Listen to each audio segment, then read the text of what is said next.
자, 그 다음에 이제 적재 및 출항의 목차로 들어갑니다. 자, 적재, 괄호 1번, 수리 전 적재 금지. 자, 출항하고자 하는 물품은 자, 적재 신고 절차 또는 출항 적재 화물 목록 제출 절차. 이걸 하면 요거를 가름할 수 있다고도 했었죠. 바로 앞에서 배웠죠. 가 수리되기 전에 선박 또는 항공기에 적재할 수 없다. 반대로 말하면 적재 신고 절차가 끝나야만 그 다음에 적재할 수 있다는 거죠. 선 적재 신고 후 적재라는 거죠. 다만 내국 물품 적재 허가를 받아 직접 본선에 적재 후 수출 신고하려는 물품은 그러하지 아니하다. 앞에 문장에 좀 더 방점을 찍고 이해를 하시고. 자, 괄호 2번 적재했는데 뭔가 이상이 생겼네요.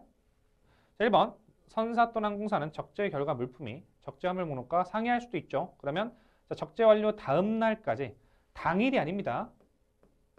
마치 좀 급한 일이라 당일까지 해야 될 것처럼 보이지만 다음 날까지 좀 여유를 줘서 적재 결과 보고서를 작성해서 세관장에게 제출해야 된다. 시험 포인트는 다음 날 여기에 있죠. 여기에 당일로 바뀌면 안 되죠. 또는 적재 완료 당일 18시 이렇게 해서 시간이 들어가도 안 됩니다. 자, 2번 이 경우 선사와의 계약에 따라 검수업자가 물품 검수를 한 경우에는 검수업자가 지가 셌으니까 적재 결과 보고서를 세관장에게 제출해야 된다. 다만 세관 근무 시간 이외에 적재 작업으로 당일 보고가 곤란할 때는 이때로 다음 날 12시까지 해서 다음 날 이렇게 체크를 하시면 되겠죠. 그래서 언제까지 제출을 해야 되느냐, 언제까지 보고해야 되느냐, 이 기간 규정이 굉장히 중요하다고 볼 수 있습니다. 자, 괄호 3번 쓱 훑어보시면 되는데 1번 선상화 출항 목적이 아닌 하역 작업상의 필요 등에 의해서 잠깐 이제 적재하려는 경우에는 신고하면 된다. 이 경우 보세화물 반출 신고는 A씨 적재 신고서에 필요 항목을 기재하는 것으로서 대충 할 수 있고 2번은 한번 읽어보세요. 자, 2번 적재 화물 목록 제출, 출항허가 시 적재한 물품 목록 제출 규정에 따라 제출 의무자는 자, 출항지 세관장. 여기서 중요한 포인트는 세관장 앞에는 다양한 그 관할이 붙을 수 있습니다. 출항지 세관장, 목적지 세관장, 도착지 세관장, 입항지 세관장 다양하게 붙을 수 있는데 누구한테 제출해야 된다? 출항지 세관장에게 제출해야 된다. 이게 시험 포인트라고 볼 수 있겠죠. 자, 괄호 2번 제출 시기. 적재 화물 목록은 물품이 선적지 공항만 내 장치된 후 전자문서로 제출해야 되며 제출 시기는 다음 각 후에 어느 하나와 같다. 매우 중요합니다. 지금 별표임이 5개가 되어 있지만 하나 더 하세요. 어차피 금년 시험에 나올 거니까 하나 더 하셔도 무방합니다. 해상 화물은 해당 물품을 선박에 적재하기 24시간 체크. 여기 시험 나올 게 너무 많아. 시험 내기가 너무 편해요. 얘는 바꿀 게 너무 많아가지고 24시간 전까지 제출하여야 하며 근거리 지역, 예를 들어 일본이나 홍콩, 중국, 대만 우리랑 근거리 무역하는 데 있죠. 근거리 지역의 경우에는 해당 물품을 선박에 적재하기 전까지, 여기는 지금 아직 노란 표시가 없지만 이 적재하기 전도 동그라미 치시거나 또는 뭐 형광펜 하시거나 아니면 박박 찢으시거나, 박박 찢기 전에 외워야 되겠지. 박박 찢고 또 뭐 있냐고 물어보지 말고. 적재하기 전까지 중요합니다. 아직 시험에 안 나왔어요? 제출하되 선박이 출항하기 30분 전까지 최종 마감하여 제출해야 된다. 최종 마감 언제까지 한다? 출항하기 30분 전. 자, 다만 이게 원칙인데 원칙 있으면 또 예외가 있는 거죠. 다만 적재하려는 물품이 다음 항목의 어느 하나에 해당하는 경우에는 출항하기 전까지. 다음 항목이 뭔가요? 벌크 화물, 환적 화물, 공 컨테이너.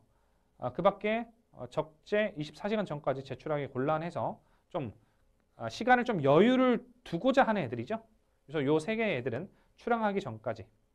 그래서 여러분들이 이런 거 공부할 때도 단서 이후로 가나다 이렇게 나눠지는 거 있잖아요. 하나의 목별로 문장을 하나 만들어 보세요. 예를 들어 저처럼 적재라는 물품이 벌크 화물이라고 한다면 출항하기 전까지 제출할 수 있다. 그리고 적재라는 물품이 환적 화물이라면 출항하기 전까지 제출할 수 있다.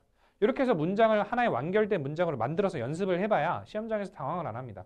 시험장에서는 여기서 이거 그대로 주고 빵꾸 뚫어서 채우라고 안 해요. 이걸 바탕으로 출제자들이 문장을 만든단 말이야.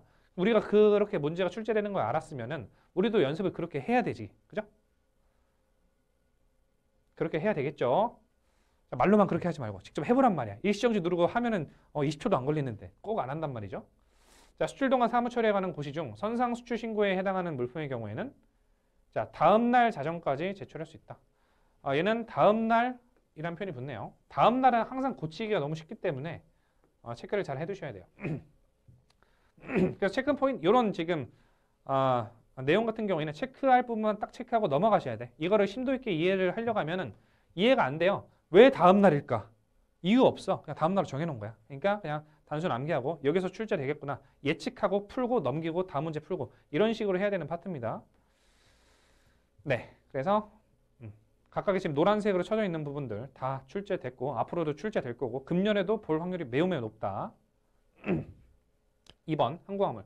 자, 항공화물은 해당 물품을 항공기에 적재하기 전까지 제출해야 하며 항공기가 출항하기 30분 전까지 최종 마감. 대충 예비적으로 적재하기 전까지 일단 제출하고 최종 모든 것이 확정되는 건 30분 전이네요. 30분 전. 이게 뭘로 바뀌면 헷갈리시겠어요? 나라면 이거 1시간으로 바꿔서 내. 그죠? 혹은 일단 30분 전입니다. 3번. 자, 물품 목록 삭제 정정. 선박 또는 항공기 안전운행, 적재계획 변경 등으로 물품을 예정대로 적재하지 못하였거나 항만의 컨테이너 터미널 또는 공항의 화물 터미널에서 BL상의 중수량을 확정하는 경우에는 중량 계근을 다시 한다는 거죠. 실제로 실무를 보시다 보면은 그 업체에서 그 산업저울로 재더라도 콘술사로 가셔가지고 공항에 직접 기적하기 전에 그 다시 재요 중량을. 그럼 또 바뀐단 말이죠. 그죠? 그런 경우에는 선박 또는 항공기에 출항한 다음 날 18시까지 한 차례만. 요거 내기 딱 좋다, 그죠? 이게 그리고 2021년인가요? 요때 표현이 약간 개정됐어요. 과거에는 이것도 막 2길 이런 표현 썼는데 요새도 지금 혼용하긴 하죠. 그 용어 자체를. 고시에서는 아직도 어떤 고시는 다음 날, 어떤 고시는 2길 이렇게 막 혼용해서 써요. 적재 화물 목록 같은 경우에도 아직 어떤 고시는 적하 목록이란 말을 계속 있어. 지금 현재. 그래서 실제 시험에서도 2021년 시험에서도 적재 화물 목록을 출제할 때 괄호 열고 적하 목록이라고 병기해서 출제를 했어요. 그래서 당분간은 모든 고시가 싹 다 용어의 정의가 완벽하게 개정되기 전까지는 그 개정 전 용어와 개정 후 용어를 동시에 알아둬야 돼요. 시험에 그렇게 나왔거든. 2021년 시험에. 자, 어찌됐건 그렇습니다. 항공기에 출항한 다음 날 18시까지 한 차례. 요거 바꾸기 좋죠. 다음 날 바꾸기 좋고 당일로 바꾸기 좋고 18시도 12시까지 바꾸기 좋죠. 한 차례도 두 차례 바꾸기 좋죠. 너무 바꾸기 좋다. 나라면 이거 낸다. 그죠? 물품 목록의 일부를 삭제하거나 물품 목록에 해당 목록을 정정할 수 있다. 그래서 오로지 지금 시기에 대한 내용만 계속 나오고 있어요. 출제도 계속 시기, 요거 고치고 요거 고치고 요거 고치고 이렇게 출제가 되고 있습니다. 지금.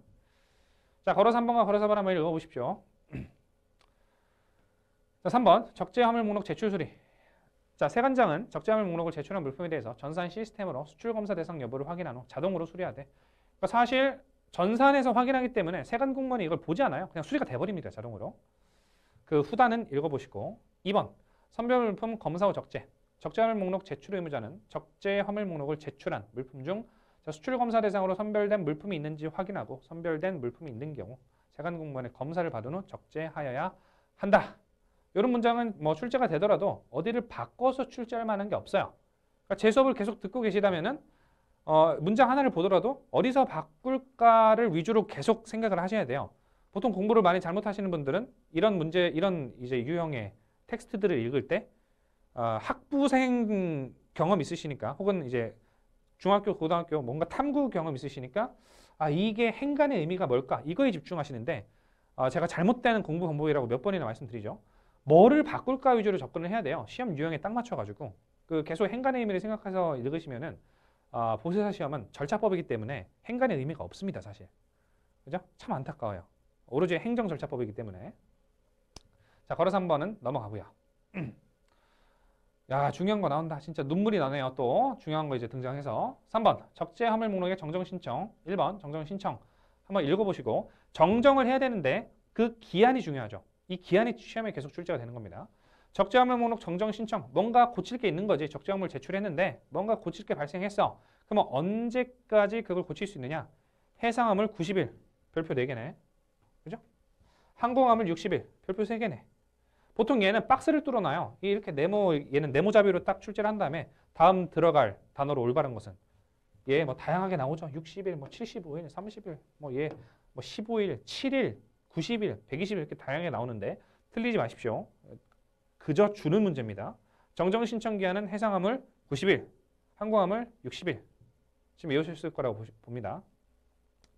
자, 걸어 3번과 걸어 4번 읽어보시고요.